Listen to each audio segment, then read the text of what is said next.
Good morning, everyone. I'm Seth Chandler, and welcome to this edition of PCGS's Slab Lab. And I'm really excited. Got a great special guest, actually a big cheese. We have Brian Kendrella, the president of Stax Bowers, one of the largest coin firms in the world. So welcome. Hey, I Brian. appreciate it. Thanks for having me. Yeah, excited to have you here.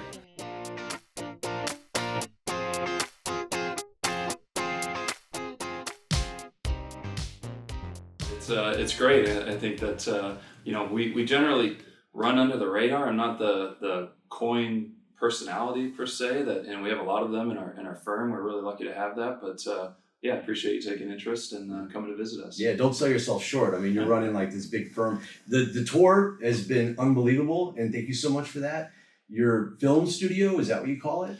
Yeah, our production studio. Yeah, it's mind blowing. Like we could actually make a Netflix series in there, I think, after this. Definitely could. I think we could live stream Sports Center or something like that if we wanted to. And it's a really neat innovation and something that we built, in this COVID era that we're living in as the world changed. We've all seen how the coin business has changed and the auction business has changed, and quite frankly, everything has changed. And we took this opportunity to build this incredible production studio and event facility where we can host these great events, these great auctions, and create really an entertaining and competitive auction dynamic for the 99% of the bidders that are participating online. And we think it's been a tremendous innovation, has led to better prices for our consignors, and it's really been a lot of fun to see that transition. It's something I'd always kind of dreamed about or had on my roadmap, but I didn't think the world was ready for it, that our customers were ready for doing something like that. And then you've heard it, for just about everything, but I think COVID, just fast tracked that, and how shows have changed and the comfort with technology and Zoom calls and bidding from online, and so all that kind of converged, and I think we made a 10-year leap in a year and a half. That's cool. Yeah. That was one of the upsides to COVID. We're all able to hunker down and maybe work on these big projects, but it's a real game changer. To me, it makes the hobby more fun and engaging. Yeah, it's way more interactive because we were discussing earlier. The older way was Zoom. But my grandmother goes on Zoom, and it's just not. It's a great technology, but there's so many other things to get people engaged. And with the action of coin auctions and showing the coin on the screen and having an auctioneer and televising from all your various platforms around the world, it's really like you're watching a World Cup match. Yeah, I think that was the idea, right? Yeah. So I mean, we saw it even pre-COVID, where more and more customers were bidding from home as our online bidding technology advanced and people were more comfortable. They even at shows when we'd have an auction, the customers that were there at the show, they're going out to dinner and they're logging in from their smartphone and the app, and you get these great notifications. My lot's coming up, and it's super easy. You swipe and I bid, or I make a phone call, or they just go back to their hotel and rest because the shows are long and hard days, and we'd have these auction rooms, and we'd spend all this money, and we'd cater, and we'd make this great experience, but no one would come because the experience was better elsewhere, right? And your lazy boy kicking up with your iPad, right? Or at your home or your office. And so, COVID just really gave that opportunity, and we took it, and we, jumped it up 2 or 3 levels, and really worked to create an engaging, entertaining, and competitive auction environment. I mean, you see car auctions on television all the time, and you can't help but not see the $100 million paintings sell at the Sotheby's and Christie's of the world. And we wanted to create an environment like that. And so we built this studio. We've got 8 or 9 camera angles that we can throw in. You can see who you're competing against on the telephone. We can hook up our other offices. So we've got representatives that are in our Hong Kong office or a New York office or in Europe, and they're representing clients from all over the globe, and connected that way. We acquired this Coins in Motion technology, which is, patent pending. It's cool. Animation technology, which really allows you to replicate viewing the coin in hand. And so all these things have kind of come together to really broaden the expanse of our customers, and it's not just the people that are in California and New York that get a chance to lot view or that are at the show, and so you can really can't perfectly replicate, having the coin in hand, but there's a lot of things that we've done that have made it really close.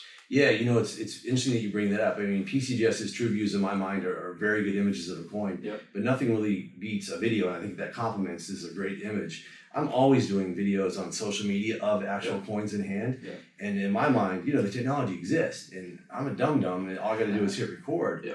And you definitely get a much better flavor for how the coin looks in hand, I think, with a video. Yeah. So I think that's just obvious that I think a lot of coin people are going to really start using this and embrace what you created. Yeah. So, again, you can never replicate seeing the coin in hand, but you start to take in all these different elements that we provide to our customers. You've got, our world-class photography. We integrate the PCGS TrueView photos and our coins in motion technology, and we've got all of our experts here to be on the phone with you if you said, hey, what do you think about lot number 1001?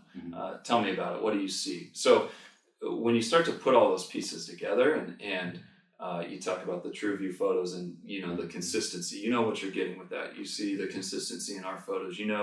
What that translates to. And so I think customers can now look and they can combine all those things and triangulate, and they really know what they're getting. Yeah, that's cool. Okay, we're going to completely switch gears now. Okay. We were just in 6th gear. We're going to pop it in the 1st gear. Tell me about where you're from, how you got started in coins, and where you went to school, that stuff. So I probably took maybe a less traditional path than the other folks that you've interviewed and met with. So I'm not a numismatist, and certainly since I've been here at Stax over the past 12 years. You're not a numismatist? No.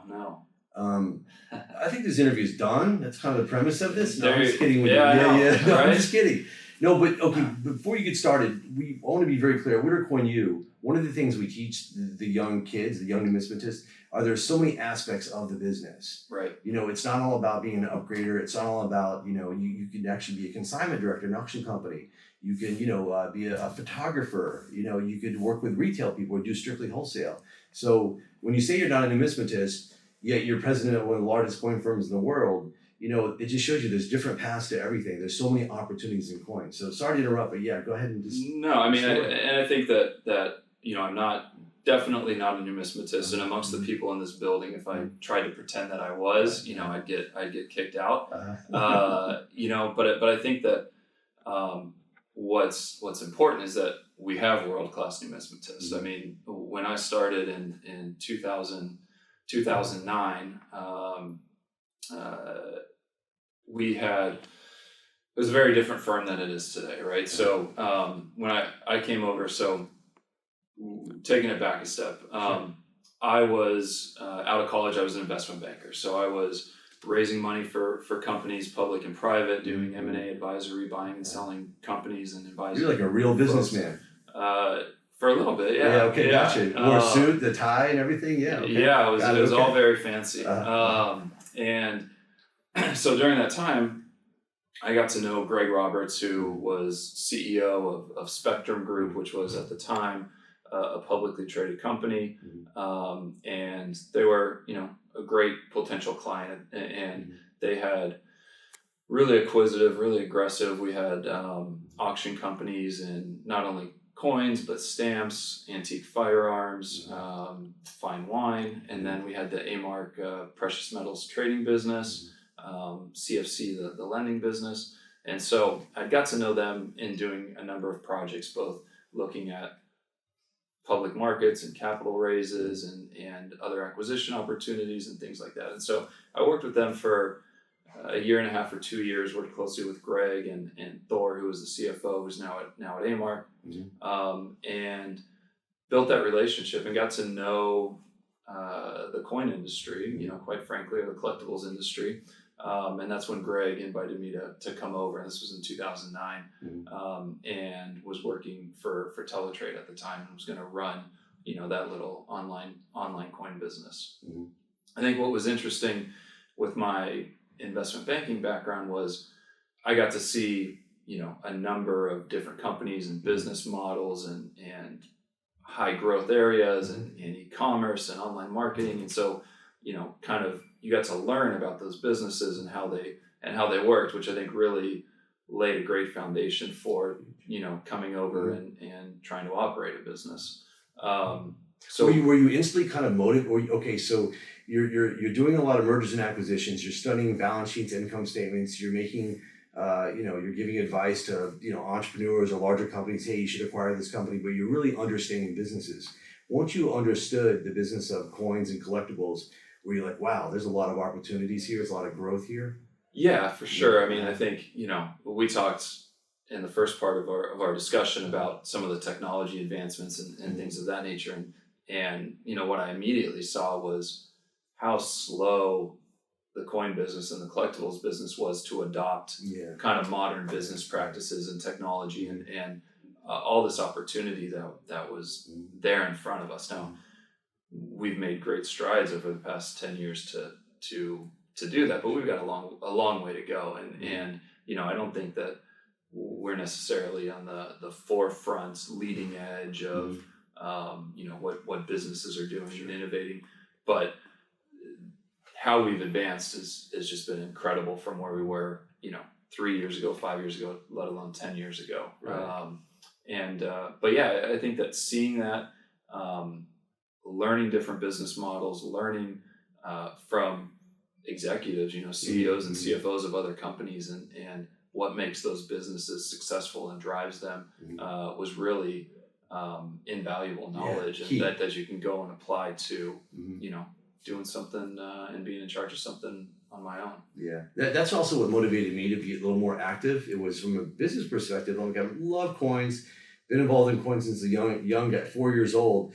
Yet I saw, just like you, there wasn't a lot of really business people applying things. And if we could make the experience much better for the collector, obviously it leads to a better business, but that's what it's all about. And so all these things that I've noticed and you shared with me about what you've done at Stacks the last 5 or 10 years has just flat out made the collector experience better. More information, more education, more transparency, and all these variables that, typically, I got to see the coin in hand and I got to have 30 years experience. You can translate that very quickly, so it makes collectors a lot more comfortable parting with their hard-earned money to buy great coins. Yeah. So it's awesome. And it's you offer coins from all budgets, all walks of life. So it's just whether it's the billionaire guy that needs all that information, that old school style, like everyone worked for him and gave him the information, all that same information is available to the newer collector to spend $10 on a coin. It's great. It's great. Exactly. At the click of a button, you can see all the auction prices realized, all the price guides, what they say, and get a really good, a good understanding. And if you're still not sure, again, we've got the foremost experts in just about everything. Call us up and we'll tell you what we think. Okay, so tell me about, so let's go to 2012, 13 in your career. When did you kind of merge over to Stacks? You're running a teletrade, a division, and when did it all fall under the same umbrella? Yeah, so kind of immediately when I came on board, the business model for what was the holding company kind of changed, and we went and took some of those other collectibles verticals and we ended up selling them. So I kind of continued my investment banking work the first few years while I was here at Stacks, and so we sold the firearms business, we sold the stamp business, we sold the wine business.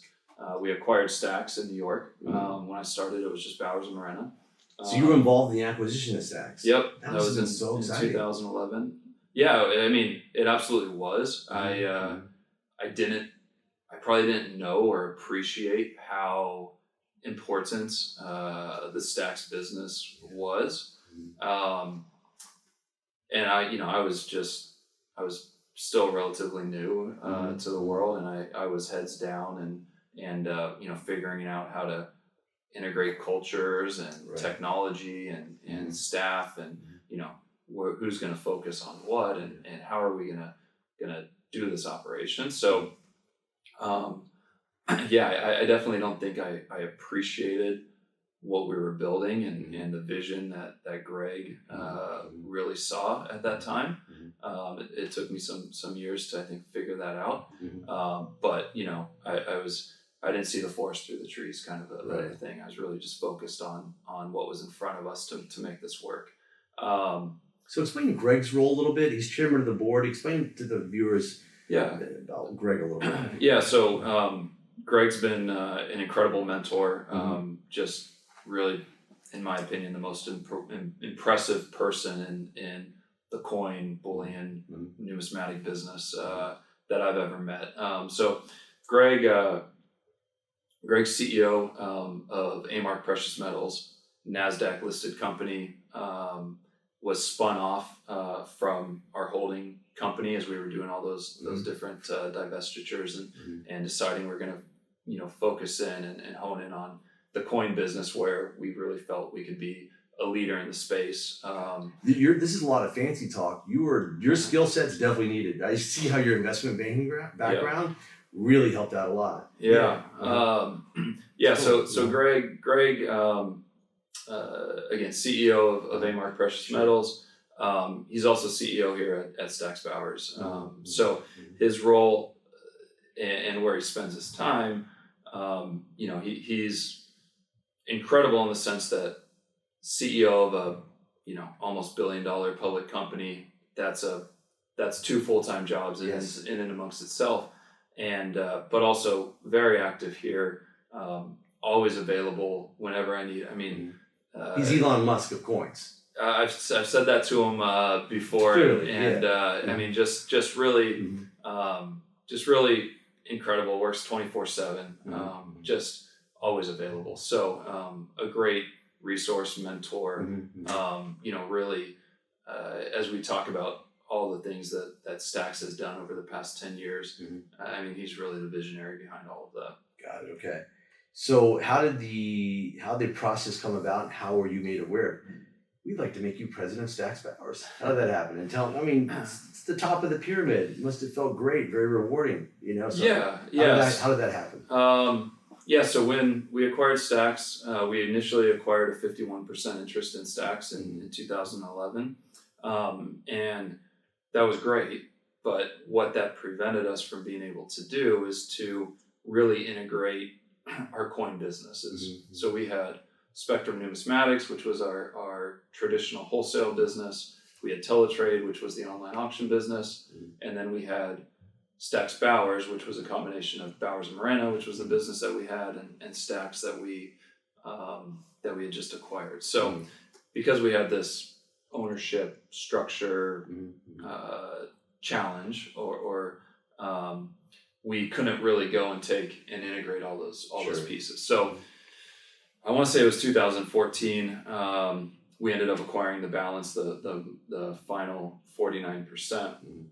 And that's when I took over as president. And what it really allowed us to do was to take all those products and services that we offered, the wholesale trading business, the online auctions, the live auctions, and integrate those and offer all those services now under the Stack's Bowers brand. So that was kind of that was the big push, and the next 5 years, or I guess it kind of is ongoing and perpetual, but building that out and creating synergies amongst those services and those teams and those departments has really been what we've been focused on since then. Got it. And so Greg's like, I want you to run it all, and you're like, okay, challenging, and I'm up for it.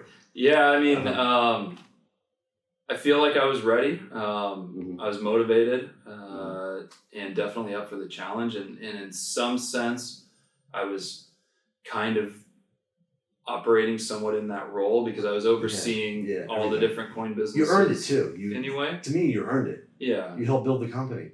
You were very critical of a lot of these key components, making them come together, streamlining it. And you knew the various businesses more intimately than probably anyone. Yeah, I think that's probably fair. But it was, it's funny as we sit here today and looking back to 8 years ago or whenever that happened. You didn't have gray hair when I first met you, by the way. No, so, a lot. That's the combination of you're getting like me now. Of the work and the kids, I think. Sure. But I think that again, looking back, it's kind of incredible all the things that I didn't know and all the stupid mistakes that we made and challenges that we had and what you would have done differently. Sure. But you work through those and you grow through those, and every failure that we had was an opportunity to learn and not let it happen again. And I think that where we stand today, I'm incredibly proud of the team that we have and what we've built and the service that we provide our customers. That's cool. So walk me through, like, you walk in, got a nice big office here, you got a lot of great pictures of your kids, got all your auction catalogs. Tell me like a typical day in your life. What's it like? I'm not sure there is a typical day. It's all different. And that's one of the things that makes it a lot of fun. I focus on,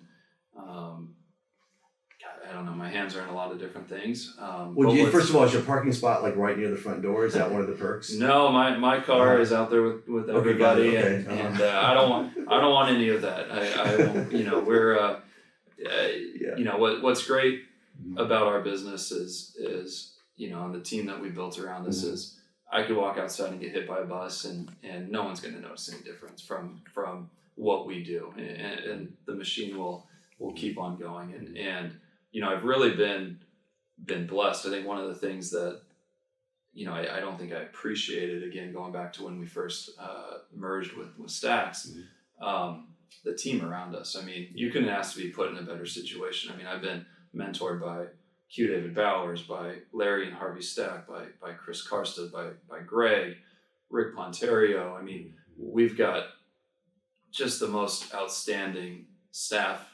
And for me, my role was get out of their way, listen to what they have to say. They're the numismatists, they're the experts, they've got the decades of experience, and just make sure that the operation can run to the best of its ability and provide a great customer experience and build, continue to build that team out around us, which I think we've done an incredible job of doing. Yeah, it must be a lot of fun. I mean, you come to work and you have this all-star, like, Hall of Fame lineup of numismatists. A client has a question, you have a question, and you're able to get pretty much the final answer, like, right here in your office. That's great. Yeah, I mean, really just, I think that's one of the things that's most important. And in our business, we always say it, the coin business isn't about, well, it is about coins, but it's a people business, right? And having the right people, the right experts, is really what it's all about. And that's a place that we've invested, and I think that the investment that we've made in our people and the level of our people, I'd stack it up against any firm, in the world. Yeah, that's cool. Yeah. That's very cool. A lot of fun coming to work every day here, huh? Every day is something different. I mean, I'm really lucky. I get to deal with some of our really, special and unique clients, and from going back to the business perspective, learning how they've been successful. So, how they've been able to create, the position where they can have, 7-8 figure coin collections and work with them on a personal level is a lot of fun. We've got an incredible team that's grown tremendously, over the past couple of years. I think we're 125, 130 employees now across the globe, and building that, expanding geographically. I mean, a lot of the, again, I love the coin side of things and the huge appreciation for the hobby and the collector. But I love the business side and the strategy and how do we grow and where do we go to next and all of that stuff. It really is all about the people. Yeah. Just working with great people and making them want to thrive and come to work and deploying resources. So congratulations. I understand you recently hired Devin Hipp. Yeah. Okay. I love Devin to death. He is an amazing numismatist, amazing grader, but even better person. Yeah. And as you're aware, he's an instructor at Whittier Coin University. I want to be very clear about this, Brian. When Devin comes, he says, you know what, I'm leaving next week to go teach 40 kids, young numismatists at Whittier Coin University. You got to let that happen. Because if you don't, I'm going to put you in a headlock and give you a noogie for 10 minutes until you say, okay, Devin, you can go. He's very passionate about that. Absolutely. I mean, that's a great thing. And going back to the team that we've assembled, I mean, Devin's a natural fit, absolute, leader, one of the very best in the business in terms of grading and trading and really just buying fantastic coins, which will be fantastic for our business. But what you're doing with the Coin University is just incredible. I mean, we've spent we've and it's really hit home the last couple of years as we've grown, and we're really like, we need numismatists. I need U.S. coin traders. I need consignment directors. I need catalogers. I need world coin people. I need paper money people. And it's so hard to find. And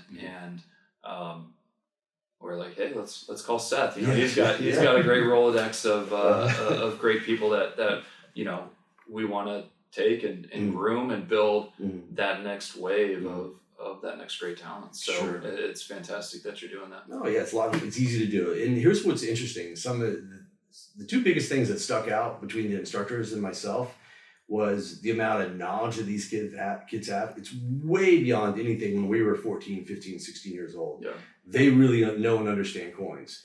I would say the second most surprising thing is half of them want to go into the coin business. Yeah. Because I went to the A&A Summer Seminar actually with Jim Stoutenstein back in 86, 87.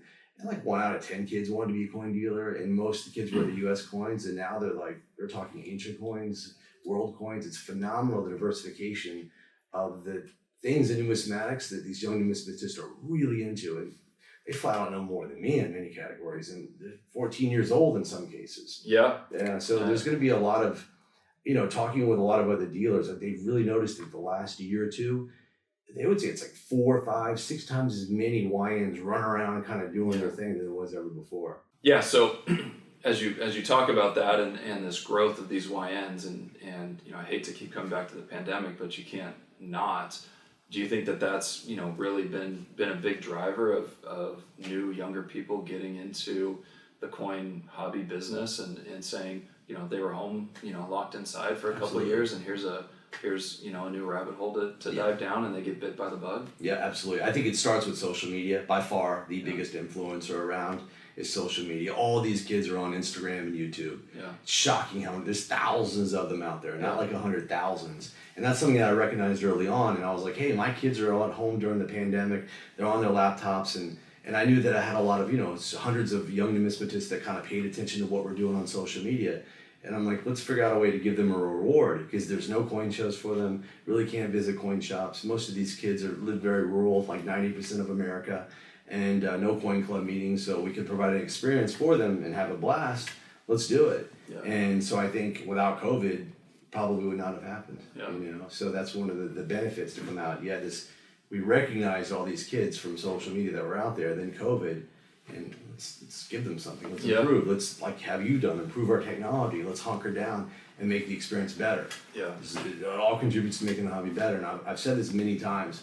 I do think the hobby's a lot bigger than what even you and I think. Yep. And we're pretty ingrained. It's really big. Yeah. And there's so many opportunities out there for young people. So many opportunities for other coin dealers to service the hobby too. Yeah. We just all kind of got to work together and think and get great ideas and kind of keep it going. Yeah, I agree. I think that there's really been a monumental shift in the last couple of years in terms of I think the breadth of people that are buying and selling coins and paper money. It's just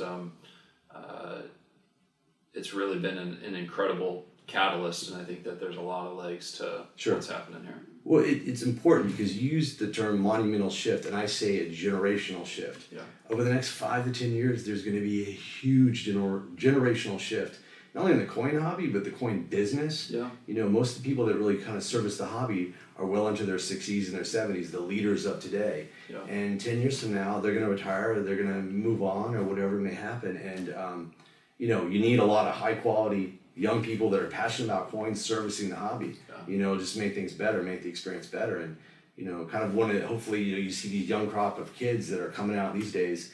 I was telling people we could easily have 50 kids a year fresh faces for the next 5 years. Yeah. You know how difficult it was to say no to the applicants at Wintercoin U because you only have a fixed number of spots. Yeah. And if so many of those want to be coin dealers, I mean, when they're in their early 20s, you could literally go to a fun show and see 100, 150 new coin dealers that have been, taught the right way. That's what I like to do, the ethics, the business components, and you know, all the different angles you can do to get involved in coins. And it's funny, it's like we list all these things. It's funny hearing you could provide all those opportunities just here at Stacks. Imagers, world coin experts, currency, you know, so it's interesting. That's just how big it is. Yeah, absolutely. I mean, I've got a list of 10 jobs that we're looking for right now, and if we could find the right person, and then they're hard to find. But I mean, I think it's fantastic. Right. I'm super excited that Devin's helping to support that, and then want to help support that as well. Yeah, cool. So